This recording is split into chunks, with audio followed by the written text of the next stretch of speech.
Kata baginda Rasulullah, Islam ini datang daripada asing dan akan kembali asing.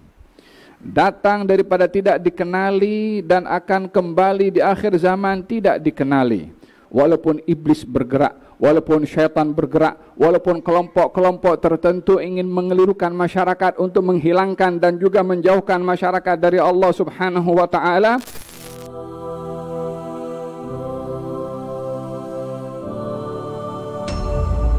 Oleh sebab yang demikian, di dalam hadis Nabi Muhammad sallallahu alaihi wasallam juga ketika menceritakan tentang nasib Islam di akhir zaman, nasib agama di akhir zaman, beliau mengatakan bada'al islamu ghariban fasayaudu ghariban fatuba lil ghuraba.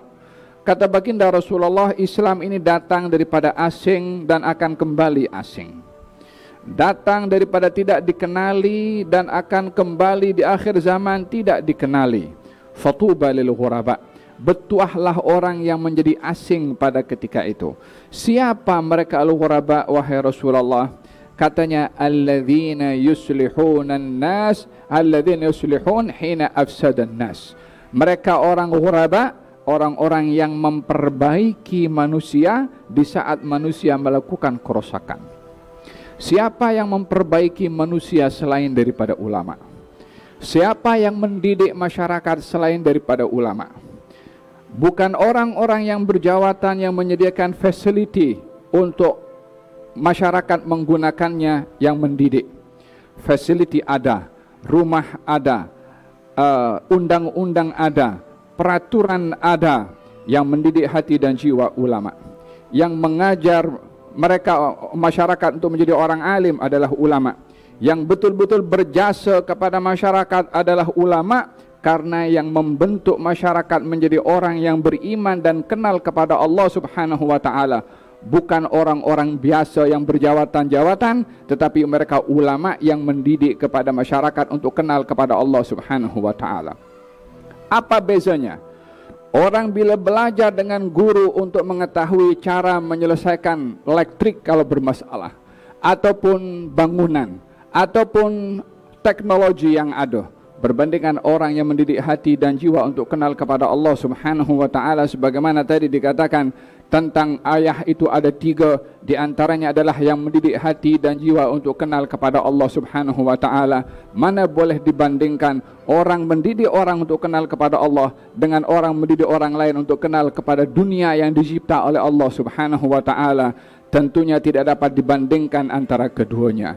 Oleh sebab yang demikian, baginda Rasulullah sallallahu alaihi wasallam menjanjikan bagi umatnya di setiap zaman mesti ada yang meneruskan seperti perjuangan Rasulullah untuk menjadi sebab kestabilan bagi masyarakat, walaupun iblis bergerak, walaupun syaitan bergerak, walaupun kelompok-kelompok tertentu ingin mengelirukan masyarakat untuk menghilangkan dan juga menjauhkan masyarakat dari Allah Subhanahu wa taala. La tazalu ta'ifatum min ummati zahirina 'alal haq la yadurruhum man nawa'ahum. Kekal sentiasa di kalangan umatku ini mesti ada kelompok yang menampakkan kebenaran. Tidak ada sesiapa yang boleh menggoyangkan mereka sehingga datang hari kiamat, yakni tetap akan ada daripada golongan umat Nabi Muhammad SAW yang akan menjaga agama ini walaupun macam-macam kerosakan berlaku di atas muka bumi ini. Oleh sebab itu, mengenang jasa mereka orang-orang yang saleh yang disebutkan tadi tidak lain dan tidak bukan sebagai bukti bagaimana mereka berjasa di zamannya. Ketika masyarakat sudah mulai keliru tentang pemahaman agama, maka diperbetulkan dengan adanya para ulama. 2 golongan, yang kalau 2 golongan ini baik, baiklah manusia. Al-ulama wal umara. Ulama dan juga para umara, para pemimpin. Baiknya ulama, baiknya masyarakat, baiknya pemimpin. Baiknya pemimpin bergantung dengan baiknya para ulama. Bila ulamanya betul, pemimpinnya akan betul. Kalau pemimpinnya betul, masyarakatnya akan betul, akan terkait satu dengan yang lain. Yang berhak, yang menentukan baiknya masyarakat adalah bergantung dengan baiknya para ulama. Bukankah di dalam hadis Nabi Muhammad SAW dalam Al-Quranul Karim, Allah Subhanahu wa ta'ala menceritakan tentang ulama yang rosak, yang dengan kerosakan satu orang ulama ini, dikatakan ulama dalam lafaz lah karena dia punya ilmu, hanya salah guna pada ilmunya. Oleh karena salah guna pada ilmunya, satu masyarakat akan jadi kacau bilau, bahkan malapetaka pun berlaku. Digambarkan oleh Allah Subhanahu wa taala orang yang berilmu tadi, ketika salah guna pada ilmunya, maka berlaku diperumpamakan oleh Allah umpama seekor anjing yang mengeluarkan lidahnya ketika dibiarkan ataupun ketika didokong. Bal'am bin Ba'ura, alim, zahid, doanya mustajab, hidup di zaman Nabi Musa.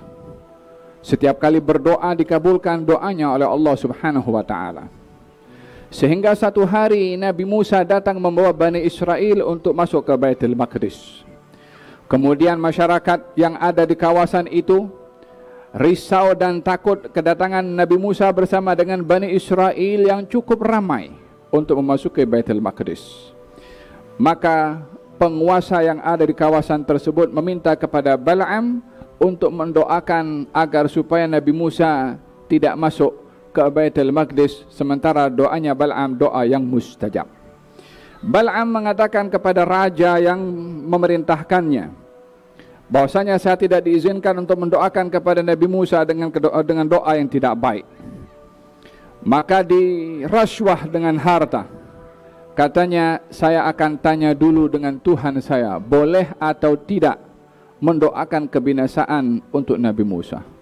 Apa yang perlu ditanya kepada Allah Subhanahu wa taala untuk mendoakan kebinasaan kepada Nabi? Kalau doa kebinasaan kepada muslim biasa sahaja tak boleh, apatah lagi kepada seorang Nabi dan seorang Rasul. Duit punya pasal, dia berubah sedikit. Aku kena pikir dulu, aku kena tanya dengan Tuhanku, boleh ke aku mendoakan kehancuran kebinasaan kepada Nabi Musa atau tidak? Goyang. Demikian bila menjadikan kedudukan, jawatan, duit menjadi tujuan dan menggunakan agama untuk tujuan tersebut. Bukankah kita mendengarkan manaqib yang dibaca tentang Al-Habib Muhammad bin Salim bin Hafidh yang merasa aziz, mulia dengan dirinya, tak pernah menedahkan tangan kepada orang, tidak pernah meminta kepada orang, tidak mau menjual agama hanya mendapatkan habuan keduniaan, bekerja sendiri, ingin makan daripada hasil kerjanya, tidak mahu menggunakan agama, dakwah disampaikan dalam untuk mengaut harta benda daripada orang lain, tidak pernah pun menedahkan tangan kepada orang lain, tidak mahu menjual agama. Hada ulama. Untuk apa dibahasakan kisahnya ini kalau bukan mengingat adanya macam-macam contoh daripada orang-orang yang mungkin pakaiannya ulama tapi menjual agama untuk mendapatkan habuan keduniaan. Bal'am katanya, aku nak pikir, aku nak tanya dengan Tuhan, boleh atau tidak. Dia berdoa, minta petunjuk, malam-malam mimpi, katanya tidak diizinkan untuk mendoakan kebinasaan untuk Nabi Musa. Maka keesokan harinya raswahnya ditambah lagi oleh raja, goyang makin kuat. Katanya, okey, aku akan doakan juga karena duit. Ya salam. Sehingga dengan harta iman boleh berubah, dengan harta prinsip boleh berubah, dengan harta dia tergamak untuk mendoakan Nabi Rasul yang diutus oleh Allah Subhanahu wa taala. Tak tahu ke yang bagi dia kedudukan doa mustajab itu siapa? Bukankah yang mengutus Nabi dan Rasul, dia juga yang memberi peluang kepadanya untuk doanya mustajab? Bagaimana dia boleh menggunakan peluang doa mustajab kepada zat yang mengutus Nabi dan Rasul, sehingga doa peluang doa mustajab itu untuk membinasakan Nabi dan Rasul yang diutus oleh Allah Subhanahu wa taala, yang bagi ruang kepada dia doanya mustajab? Duit punya pasal. Katanya dia doa kepada Allah Subhanahu wa taala agar supaya Nabi Musa dibinasakan. Setiap kali nak sebut semoga Allah membinasakan Nabi Musa, justru doanya semoga Allah membinasakan kaumnya Bal'am. yakni diputar itu lidah sehingga doa kebaikan yang keluar daripada mulutnya Bal'am untuk Nabi Musa dan dosa kebinasaan untuk kaumnya sendiri. Kata kaumnya mengatakan, wahai Bal'am, kami minta kepada engkau doakan kebinasaan Nabi Musa, bukan kepada kaum kita. Katanya, aku tak boleh untuk menyebutkan selain daripada apa yang keluar daripada mulut aku, dibalik oleh Allah Subhanahu wa ta'ala.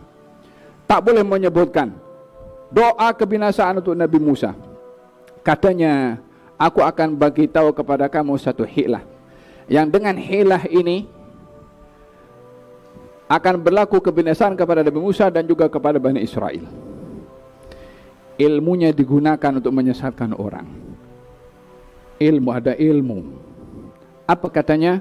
Mengatakan kepada raja yang menyuruhnya dia untuk mendoakan keburukan kepada Nabi Musa, keluarkan semua perempuan-perempuan dalam keadaan tidak berpakaian, biarlah dinampak oleh Bani Israel, sehingga mereka akan tergelincir dengan perbuatan zina.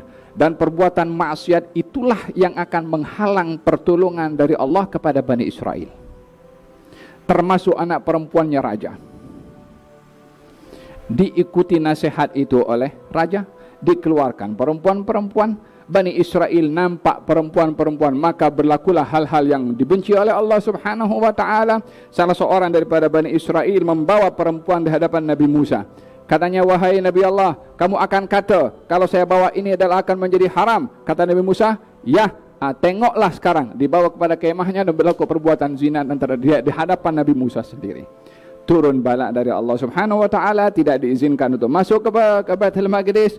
Siapa punya ilmu, balan.